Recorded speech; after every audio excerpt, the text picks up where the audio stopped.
सियालकोट तैयार हो जाओ, ख्वाजा वेंटिलेटर तैयार हो जाओ। इनकलाब आ रहा है,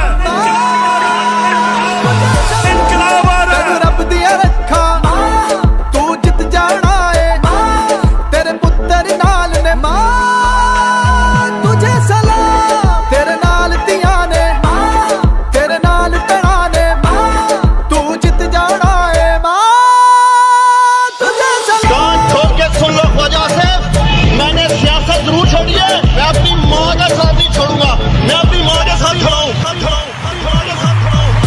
ख्वाजे दी दौड़ लवा दे, जमानत जब्त करा दे, डारा दा पार विखा के पटवारी नुकरे ला दे। मां तेरे उत्तों साडी जिंद कुर्बान है, तेरी जीदारी उत्ते सानू बड़ा मान है। डट के खड़ा तेरा पुत कप्तान है, नाल खड़ी सियालकोट दी अवाम है। उस्मान डार, जरा आज आपने डाकुओं का मुकाबला किया, मैं आज आपको खराज तहसीन पेश करता हूँ, खराज तहसीन पेश करता हूँ, तहसीन पेश करता हूँ। तेरी अजमत उच्ची, तेरी शान निराली, तू हिम्मत वाली, तेरे तो सदके जावा, तेनू रब दिया रखा तू जित जाना है, तेरे पुत्र नाल ने मां तुझे सलाम, तेरे नाल दिया ने तेरे नाल तना ने तू जित जाना है, तेरे कदमां दे विच जन्नत,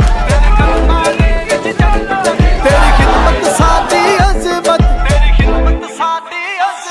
तेरे कदमां दे विच जन्नत, तेरी खिदमत साडी अज़मत, तेरे जितन दे लई अम्मा मन लई असा मन्नत। ख्वाजा साहब तुम मैदान में आओ और देखो कि तुम्हारे शेर का मैं क्या शिरकत।